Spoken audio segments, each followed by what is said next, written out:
말씀. 아멘. 한 주간 이 말씀 사모함으로 열심히 읽고 암송하는 여러분 모두가 되시기를 소망합니다. 오늘 읽은 시편 147편 말씀을 통하여 찬송하는 일이 아름답고 마땅하도다 라는 제목으로 함께 은혜를 나누도록 하겠습니다.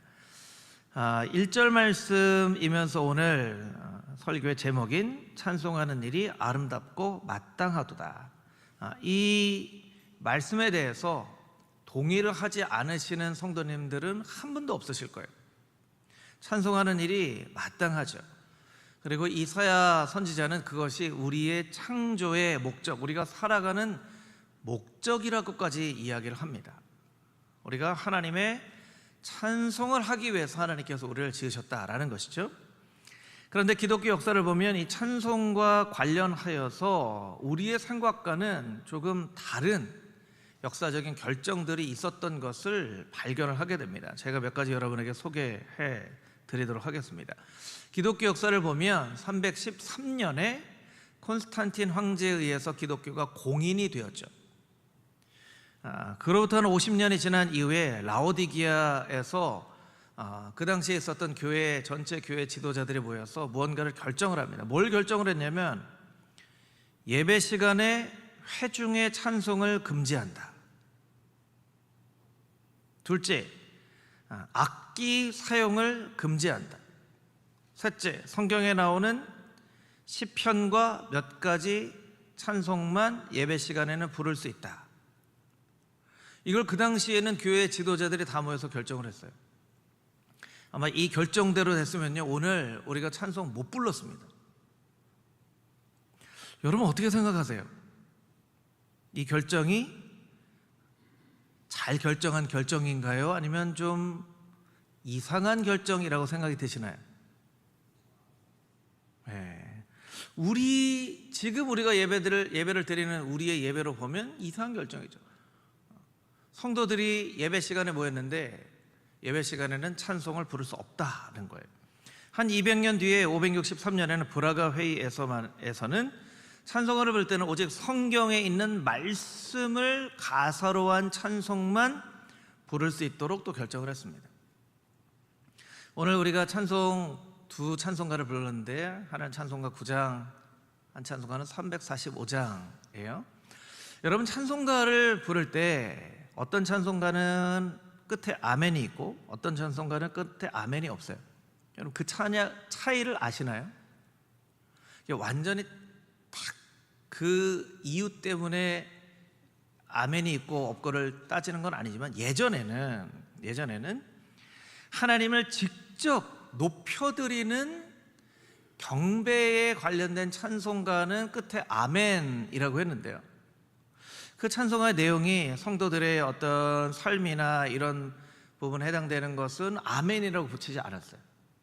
그러니까 말하자면 직설적인 화법으로 하나님을 찬송하는 일에는 아멘 했지만, 오늘 우리가 부른 345장 캄캄한 밤 사나운 이 찬송가는 563년 결정으로 보면 찬송가가 아닌 거예요.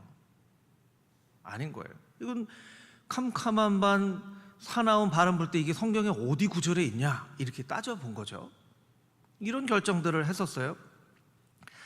5세기, 6세기를 거쳐 7세기에는 그레고리우스 1세 황제 때 그레고리안 찬트라고 하는 이제 일종의 어떤 찬송의 그런 부분들이 이제 만들어지기 시작했는데, 이거는 이제 큰 운율이 있지 않고요, 잔잔한 운율, 높낮이가 거의 없는 운율에 맞춰서 이렇게 잔잔하게 부르는 그런 노래였는데, 중요한 건요, 남자만 찬송을 부르는 걸 허락했습니다.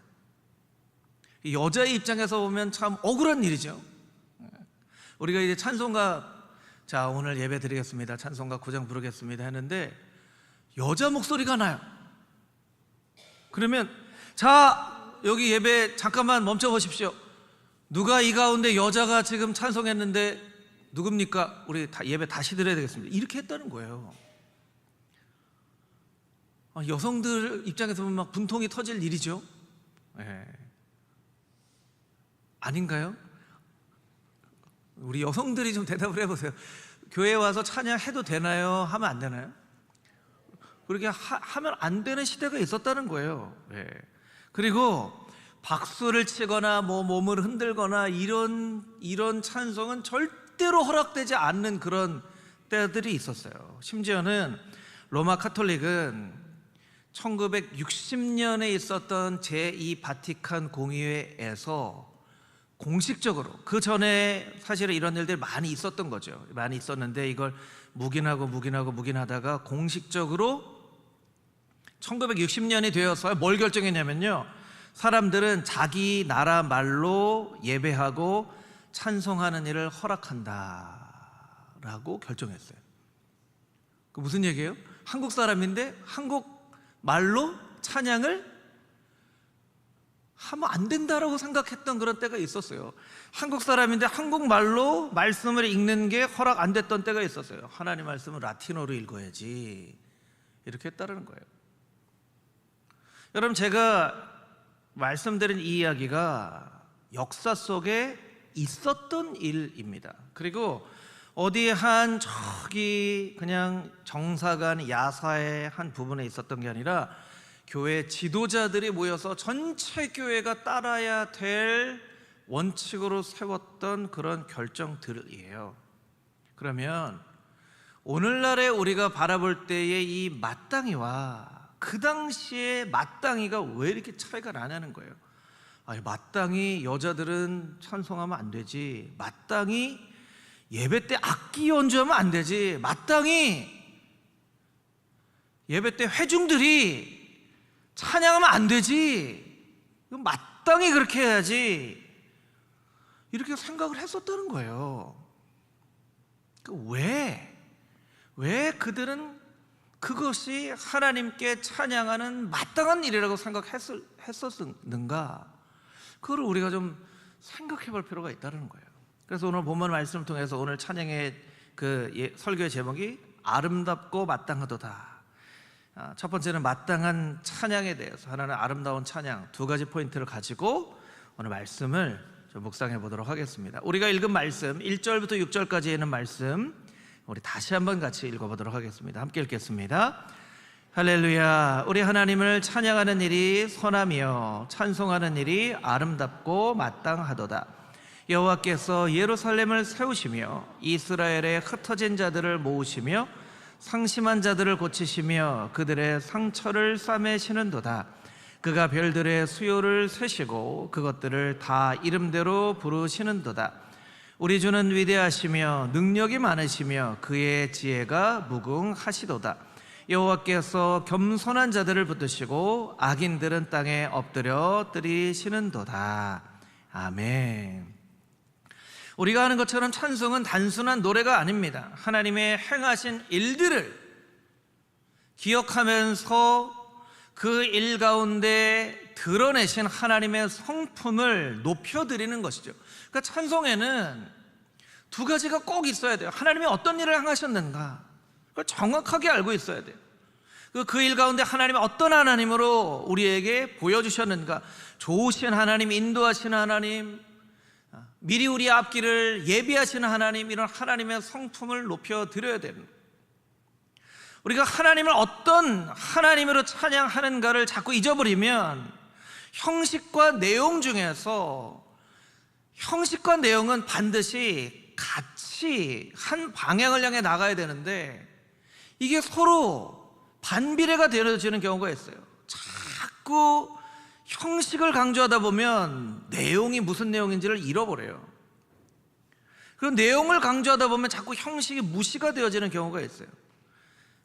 제가 서론에 말씀드린 이 찬양의 잘못된 결정은 그 당시로 보면 그것이 잘된 결정이라고 생각할 수 있을지 모르겠지만, 말하자면 하나님께서 이 땅 가운데 행하신 일들을 자꾸 잊어버리니까 방법으로 어떻게 찬양할 것인가, 악기로 찬양할 것인가 말 것인가, 남자만 찬양할 것인가 여자도 함께 찬양할 것인가, 회중이 찬양을 할 것인가 말 것인가. 여러분, 그것도 중요하죠. 중요하지만 더 중요한 것은 무엇이냐면 하나님이 어떤 분이시냐는 거예요. 하나님이 어떤 일을 행하셨냐는 거예요. 여러분, 하나님이 어떤 분이시고 하나님이 어떤 일을 행하셨는가가 잘 설명되어져 있는 곳이 어디예요? 하나님 말씀이죠. 하나님 말씀이에요. 그러니까 하나님의 말씀을 열심히 읽어야 하나님의 말씀을 통하여서 우리가 어떤 하나님을 찬양할 것인가가 결정되어진다는 거예요. 오늘 본문의 말씀을 보면 구체적으로 하나님을 찬양하죠. 2절 말씀에 보면 예루살렘을 세우시며 이스라엘에 흩어진 자들을 모신 하나님, 우리 하나님은 무너진 공동체를 회복시키시는 하나님이십니다. 3절에 보면 상심한 자를 고치시며 그들의 상처를 써매시는, 우리 하나님 어떤 하나님이신가?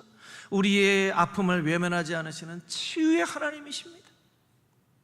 또 4절 말씀에 보면 별들의 수요를 세시며 그것들의 이름을 다 부르시는도다. 하늘의 별들을 보면서 하나님은 저 별들의 이름을 다 알고 계실 텐데, 하나님은 천지를 창조하시고 이 모든 것을 다스리시는 전능하신 하나님이십니다.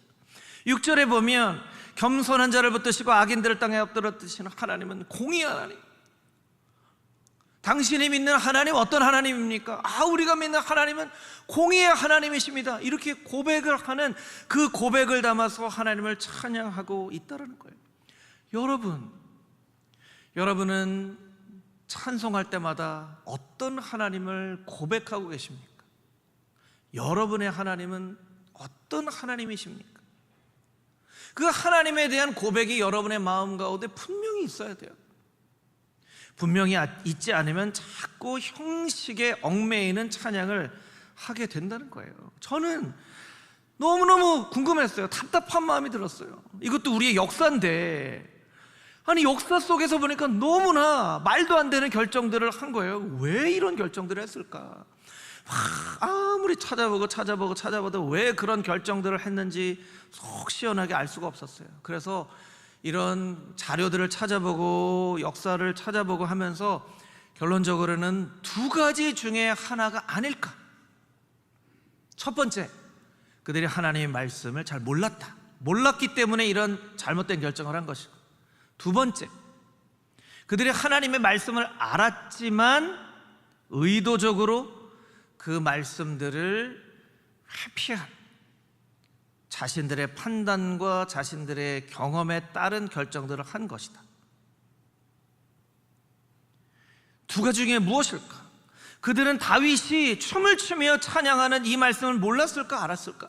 그들은 출애굽을 한 이후에 미리암이 소고를 치며 여인들과 함께 춤을 추며 하나님을 찬양하는 그 본문의 말씀을 알았을까 몰랐을까? 그들은 시편을 보면 비파와 수금으로 찬양하라, 나팔소리를 내며 찬양하라, 소고치며 찬양하라, 찬양에 이렇게 많은 악기들이 사용되어지는 이 본문의 말씀을 정말 몰랐을까? 몰랐기 때문에 악기로 찬양하면 안 된다고 결정을 했을까? 왜 도대체 악기로 찬양하면 안 된다고 결정을 했을까? 온 회중이 모여서 하나님을 할렐루야하고 찬양하는 이 많은 성경의 역사들을 그들은 알았을까 몰랐을까? 여러분, 그 사람들은 몰랐기 때문에 이런 결정을 내렸을까요? 알고 있었음에도 불구하고 의도적으로 이런 결정을 내렸을까요? 1번일까요? 2번일까요? 여러분 어떻게 생각하세요? 1번일까요? 2번일까요? 정답을 몰라요, 저도.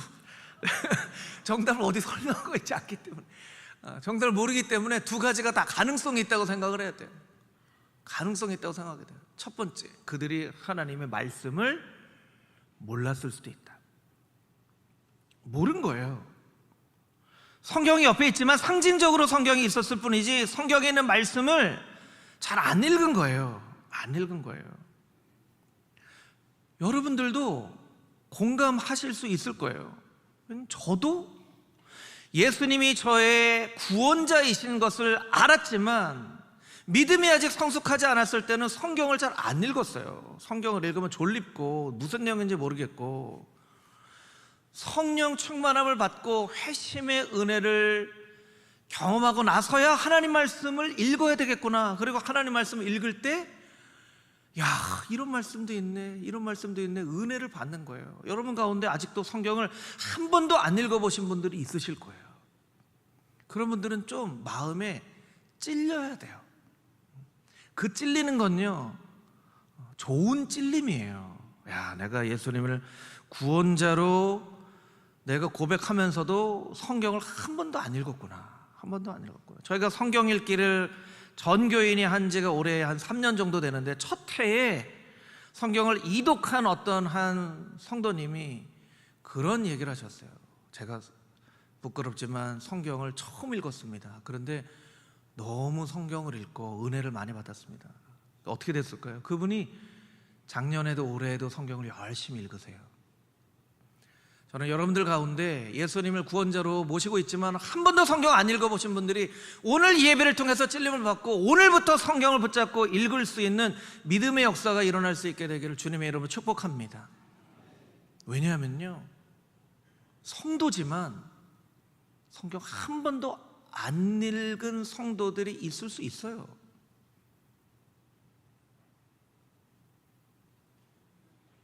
그러니까 그들이 다윗이 어떻게 찬양했는지 모르는 거예요. 미리암이 어떻게 찬양했는지 모르는 거예요.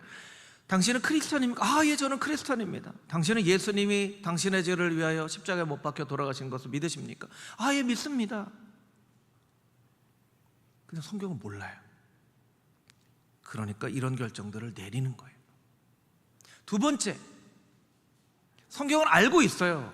그런데 성경의 권위보다 자신의 생각이나 감정이나 경험이나 판단의 권위가 더 높은 거예요. 그러니까 성경은 이렇게 이야기하고 있지만 나는 이게 옳다고 생각한다. 내 생각이나 판단이 더 권위가 높은 거예요. 예배 시간에 여자들은 찬양하면 안 된다. 근데요, 제가 잘 몰라서 그런데 성경에 보니까요, 미리암도 찬양을 하고요, 사사에 보니까 드보라라고 하는 여자 사사도 있고요. 근데 이거 어떻게, 쓸데없는 얘기하지 말고 내 말이 맞아. 여자는 찬양하면 안 돼. 악기로 찬양하면 안 돼. 근데 시편을 읽다 보니까요, 비파와 수금아 찬양할지어다, 그런 시편이 있는데 이거 어떻게 하죠? 조용히 해. 그 말보다 내 판단이 맞아. 이런 식으로 결정을 한 거예요. 근데 오늘날에도요, 내 신앙의 결정과 판단의 근거를 성경을 근거 삼지 않으면 우리는 언제든지 성경이 근거가 되어야 될 그 자리에 내 경험, 감정, 판단, 내 지식이 근거가 되어져서 오늘날에도 똑같이 내 감정에 근거한 신앙생활, 내 판단에 근거한 신앙생활, 내 경험에 근거한 신앙생활을 충분히 할 수가 있어요.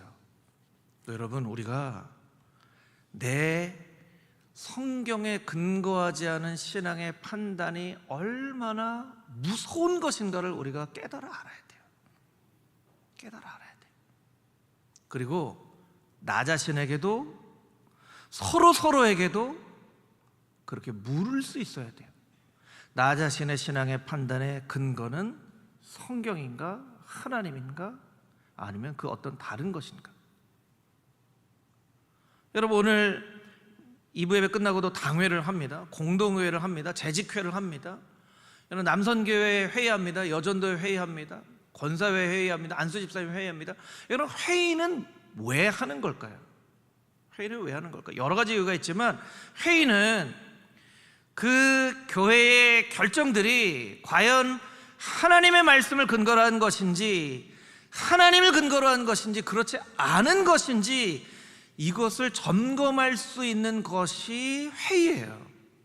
그러니까 회의가 잘했냐 못했냐, 뭘 어떻게 했냐 말해야 되냐 하는 게 아니라 늘 우리가 어떤 마음을 가지고 있어야 되냐면, 우리가 내리는 그 판단의 근거가 하나님의 말씀을 근거한 것인가, 이것을 계속적으로 질문해 볼 수 있어야 돼요. 그래야 교회 공동체가 건강한 공동체가 됩니다. 우리가 서론에 말씀드린 것처럼 지금 상황으로 보면 너무나 말도 안 되는 회중 찬양을 금지하고 악기를 금지하고 여성들의 찬양을 금지하는 그런 똑같은 결정들을 오늘날 우리도 내릴 수 있다는 거예요. 성경을 근거 삼지 않으면, 그것을 우리가 철저하게 생각해 볼 수 있어야 됩니다. 느헤미야 9장 29절 말씀, 이런 말씀이 있습니다. 우리 같이 함께 읽어보겠습니다. 다시 주의 율법을 복종하게 하시려고 그들에게 경계하셨으나 그들이 교만하여 사람이 준행하면 그 가운데에서 삶을 얻는 주의 계명을 듣지 아니하며 주의 규례를 범하여 고집하는 어깨를 내밀며 목을 굳게 하여 듣지 아니하였나이다. 아멘. 무너진 성벽을 다시 일으켜 세웁니다. 이스라엘 공동체가 회복되었습니다. 그리고는 말씀을 주셨어요. 그런데 그들이 말씀을 듣지 않아요. 하나님께서 느헤미야를 통해서 그들로 하여금 율법에 복종하게 하려고 그들을 경계하셨는데 그들이 교만하여 사람이 준행하기만 하면 삶을 얻는 주의 계명을 듣지 않았습니다. 여러분, 느헤미야 9장 29절을요 다른 번역본으로 한번 읽어보세요. 읽어보시면 굉장히 이 말씀이 은혜가 많이 돼요. 한번 여러분들 한번 읽어보세요. 듣기만 해도 생명을 얻는 하나님의 말씀을 듣지 않고 그들이 주의 규례를 범하여 고집하는 어깨를 내밀며 목을 굳게 하여 듣지 아니하였나이다. 고집하는 어깨 뭐예요? 어깨가 이렇게 탁 올라가죠.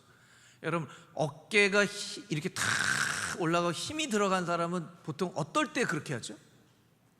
자랑할 게 있는 사람이 이렇게 돼요? 자랑할 게 없는 사람이 이렇게 돼요? 자랑할 게 있는 사람이 어깨에 힘이 탁 들어갑니다. 탁. 그리고 안녕하세요.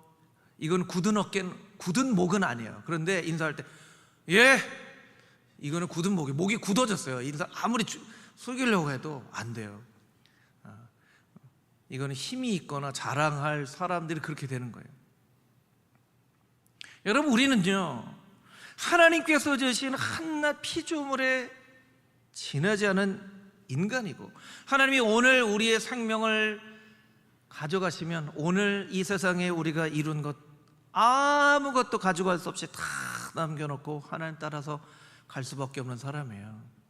우리는 예수님의 겸손하심을 닮아서 평생 겸손함으로 살아가야 되는 사람들이에요. 여러분, 그 사실을 믿으십니까? 이 겸손함은요 교회에서만 나타나는 겸손함이 아니에요. 교회 와서는 안녕하세요 하는데 세상에 나가서는 저는 자랑할 것도 많고 저는 이런 것도 많고 나는 이렇게 목을 굽혀서 인사를 한 번도 해본 적이 없습니다. 나는 자랑할 게 너무 많아. 나한테 인사를 해야지 내가 누구한테 인사를 해. 이렇게 사시는 분은 없으시겠죠.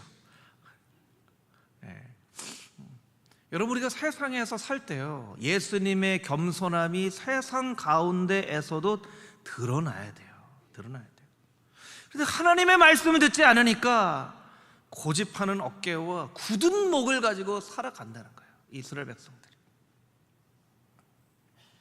금호중앙교회 모든 성도들은 예수님의 겸손함을 닮아서 늘 겸손한 마음으로 이 세상에 살 때에도 다른 사람들을 축복하는 복의 통로로 마땅히 하나님께 찬양해야 될 찬양의 이 고백의 내용들을 늘 말씀 가운데 발견하며 오직 말씀을 중심으로, 말씀을 근거로 오직 말씀 따라서 살아갈 수 있는 그런 찬양하는 인생들이 되시기를 주님의 이름으로 축복합니다.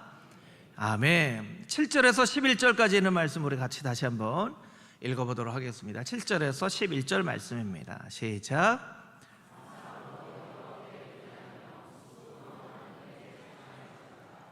그가 구름으로 하늘을 덮으시며 땅을 위하여 비를 준비하시며 산에 풀이 자라게 하시며 들짐승과 우는 까마귀 새끼에게 먹을 것을 주시는도다. 여호와는 말이 힘이 세다 하여 기뻐하지 아니하시며 사람의 다리가 억세다 하여 기뻐하지 아니하시고 여호와는 자기를 경외하는 자들과 그의 인자하심을 바라는 자들을 기뻐하시는도다. 아멘. 아멘.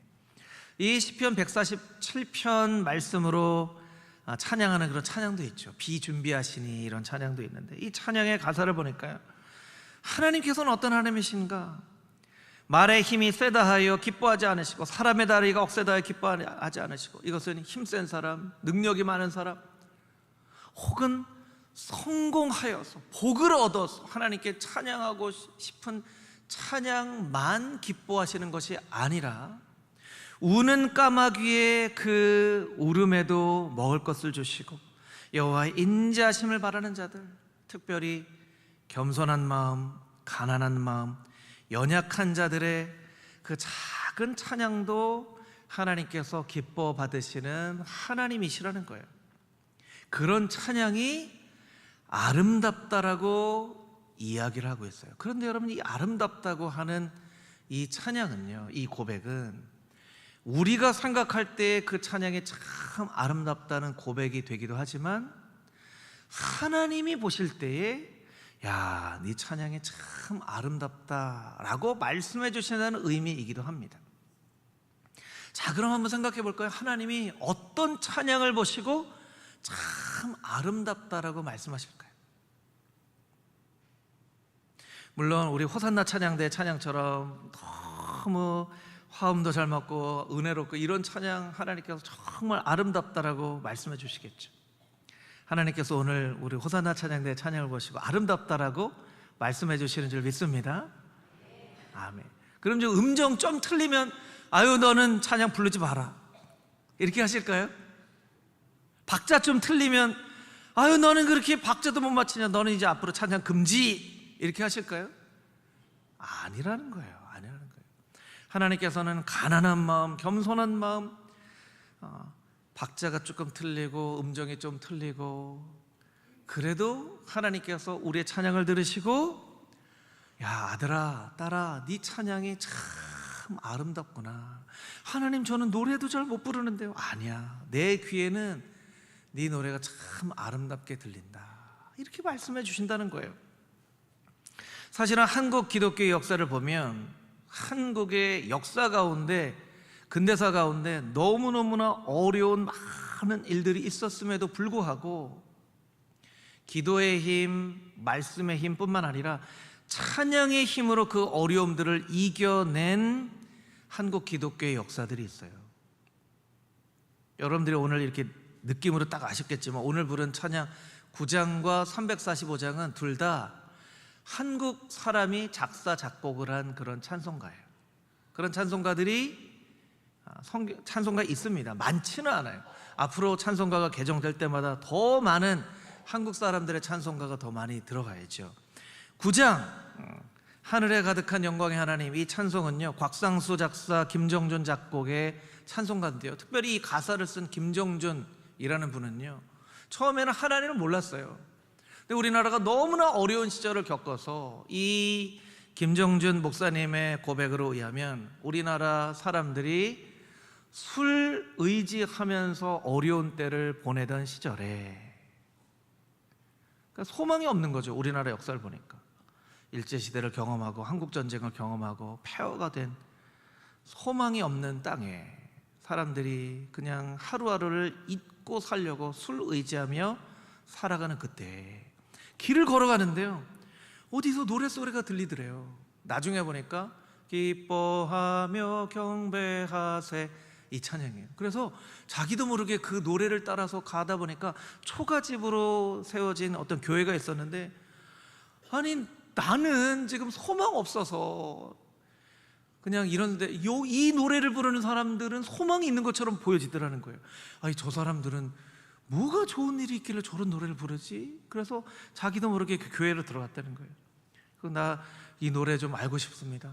그리고 예수님을 소개받고 예수님을 알게 돼서 크리스찬이 됐어요. 그래서 이 기뻐하며 경배하세 64장의 모티브를 받고 나중에 목사님이 되어서 우리나라 사람들의 고백으로 좀 찬송가를 하면 좋겠다 해서 찬송가 가사를 썼는데요, 이 찬송가 9장의 마지막 절 가사를 보면요 주 앞에 나올 때 우리 마음 기쁘고 그 말씀 힘대요 새 희망이 솟는다. 새 희망을 얘기해요. 근데 사실은 그때는요 희망이 없는 때예요. 희망이 없는 때예요. 고난도 슬픔도 이기게 하셨고 지금 고난과 슬픔이 가득한 거예요. 근데 이기게 하셨고 그 다음 가사가 참 은혜가 되죠. 영혼에 잇대어 살아가게 하소서. 우리의 자랑과 기쁨 생명의 하나님 우리 예배를 받아주시옵소서. 이건요 지금 부를 수 있는 노래여서 부르는 찬송가가 아니고요, 앞으로 이런 일들이 일어날 것을 믿음으로 고백하는 찬양이에요. 여러분, 지금 너무 힘들고 어렵고 슬프고 찬송할 제목들이 하나도 없을지라도 미래의 여러분의 인생 가운데 일어날 일들을 믿음의 고백으로 찬송할 수 있는 그런 성도님들이 되시기를 주님의 이름으로 축복합니다. 왜 그게 중요하냐면요, 그 찬송대로 이루어지기 때문에 그래요. 찬송대로. 그 당시에는 소망도 하나도 없고 고난과 슬픔 많은데 앞으로는 정말 하나님 이런 나라 되게 하실 줄 믿습니다 했더니 그 찬양의 고백대로 이루어졌잖아요. 찬송가 345장은 이화여대 초대 총장인 김환란 박사님이 작사한 그런 찬송가인데요, 처음에는 1921년에 김환란 박사님이 그 가사를 쓰고요, 원래는 이 곡이 아니었어요. 캄캄한 밤 사나운 이 곡이 아니었어요. 1931년에 영국의 작곡가 조셉 밤비라는 사람의 곡이 이 찬송가의 곡이었어요. 이게 제가 막 찾으려고 했는데 이 곡을 찾기는 어렵더라고요. 근데 1967년에 31년이니까 36년이 지난 이후에 이 가사에 맞춰서 좀 한국적인 곡으로 찬양하면 너무 좋을 텐데 이런 생각이 들어서 이동훈 씨가 작곡한 곡으로 이 찬송가가 이제 완성이 된 거예요. 또 찾아보니까 이게 이제 정말 정확한 말씀인지 아닌지 제가 막 찾아봤는데 이런 글도 있고 그렇지 않다는 얘기도 있고 해요. 무슨 얘기냐면 이 곡이 한국적인 곡임에도 불구하고 미국 장로교 감리교 찬송가에 이 곡이 실려져 있다, 이런 글이 있더라고요. 만약에 그러면 한국적인 곡이 미국 찬송가에 실려져 있으니까 얼마나 이게 참 자랑스러운 곡이에요. 근데 이 찬송가 345장을 보니까요, 영화의 한 편을 보는 것 같아요. 참 우리나라 사람한테는 그런 특별한 하나의 은사를 주신 것 같아요. 이 이야기를 쫙 쓰는. 요즘도 보면 K-무비, K-드라마가 막 전 세계를 휩쓸잖아요. 1절을 보니까요, 캄캄한 밤 사나운 바람 불 때 만경창파 망망한 바다에 외로운 배 한 척이 떠나간 위태하구나. 이게 이제 우리 인생이기도 하고 우리나라의 그 당시 운명이기도 한 거예요. 일제시대에 우리나라의 운명이 어떻게 될까? 외로운 배 한 척과 같은 우리나라 운명. 이거 은유적으로 표현한 거죠. 2절에 보니까 막 비바람이 무섭게 몰아치고 막 성난 물결, 뱃사공이 어쩔 줄 몰라 하는 거예요. 어쩔 줄 몰라. 어떻게 하지? 저 뱃사공 가련하구나. 3절을 보니까요, 그 절망 중에도 사공이 떨면서도 한 줄기 빛을 보면서 깨달았어요. 하나님이 이 배 안에도 계셨는데. 여러분, 이 3절이 얼마나 중요한지 몰라요. 막 절망 중에 막 허겁지겁 떨면서 막 하는데 그 한 줄기 빛 같은 깨달음이 오는 거예요. 하나님이 우리의 배 안에도 계신데. 그럼 기도하는 거예요. 여러분, 여러분의 인생이 때로는 당황스러운 일, 어떻게 해야지 하는 일 가운데에도 이 한 줄기 빛 같은 깨달음이 중요한 거예요. 하나님이 내 인생 가운데 계시는데, 하나님이 우리의 가정 가운데 계시는데, 하나님이 우리의 자녀 가운데 계시는데, 하나님이 우리의 가족 중에 힘들게 병마와 싸우는 그 가족 가운데도 계시는데 그리고 기도하는 거예요. 하나님 도와주시옵소서. 하나님 은혜를 베풀어 주시옵소서.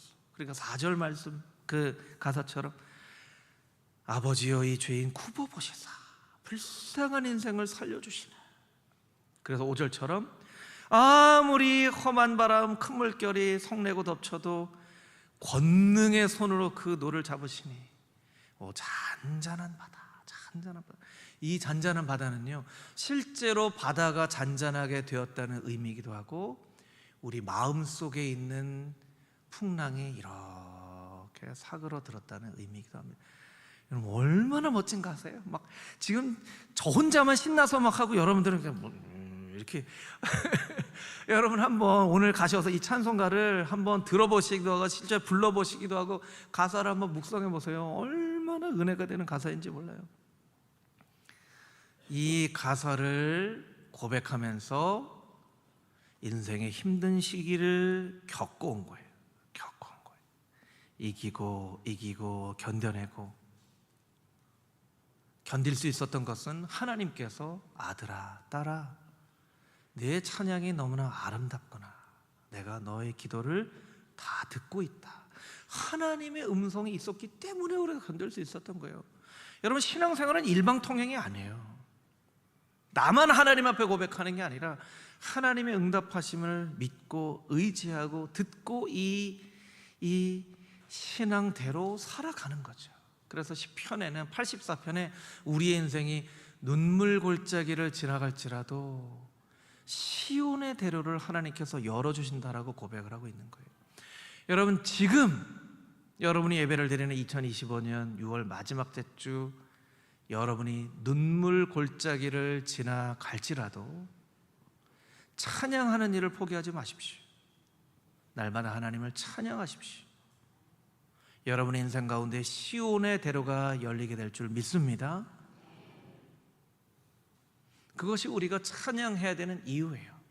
왜 찬양해야 됩니까? 하나님께서 아름답다고 하시기 때문에. 하나님, 저는 노래도 못 부르고 박자도 못 맞추고 저는 아니에요. 아니야, 네 찬양이 내 귀에 참 아름답게 들린다. 그러니까 우리가 찬양을 멈출 수가 없는 거죠. 멈출 수가 없는 거예요.